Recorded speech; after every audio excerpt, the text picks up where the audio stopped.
கேட்டீங்களே தம்பி, இந்த கேள்விக்கு தான் தம்பி நான் காத்து நின்றேன். புரோட்டோகால்னா என்ன தம்பி? ஒரு வழிமுறை இல்லையா?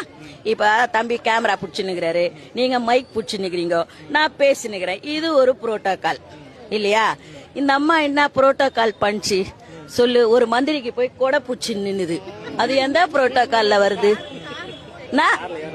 அப்புறமா அந்த கான்வாய் கார்ல ஏறிக்கினே கம்பி பூச்சின்னு தொங்கின்னு போகுது, எந்த புரோட்டோகால்?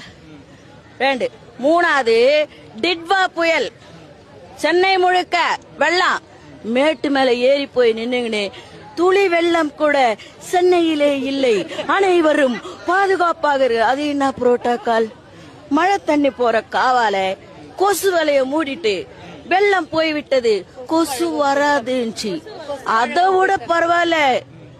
ஒரு இடத்துல போய் போடுறாங்க பவுடரு, ஒரு தம்பி வந்து உங்களை மாதிரி ஒரு தம்பிக்கு என்னமா கொஞ்சம் கூட வாசனை வரலையே, இது என்னமா ப்ளீச்சிங் பவுடர்னா? நான் பான்ஸ் பவுடரா போட முடியும்? நீ எந்த பவுடர்னா போட்டுக்கோ, காவாக்கு பான்ஸ் பவுடர் போடுறது என்ன புரோட்டோகால்? இந்த புரோட்டோகாலை இன்னும் கூட நான் இழுத்துனே போவேன். முதல்ல அந்த அம்மாவுக்கு புரோட்டோகாலே தெரியல. ஃபர்ஸ்ட் மக்களால் தேர்ந்தெடுக்கப்பட்ட ஒரு பிரதிநிதி அந்த இடத்துல நிக்கிறாங்க இல்லையா? நீங்க மேயர், ஓகே, பெருநகர் சென்னை மேயர் தான், நீங்களே கவுன்சிலரால தான் தேர்ந்தெடுக்கப்பட்டிருக்கீங்க, உங்களுக்கு கொடுத்த மரியாதை நீங்க ஓகே பண்ணிக்க. அடுத்து என்ன பண்ணா? இந்த அம்மா கிட்ட கூட மூணாவது ஆளை போய் தூக்கி கொடுக்குற, என்ன புரோட்டோகால்? அது புரோட்டோகால் 6 மாசத்துல மாறிடும், புரோட்டோகாலே மாறிடும். ஏன்னா மாமன்றம் எங்க கையில, மாமன்ற சட்டமன்றமே எங்க பக்கம், அவனுக்கு மாமன்றம் அதுவும் எங்க கையில் தான். இவங்களுக்கு என்ன புரோட்டோகால்னு நாங்க சொல்லி தருவோம்.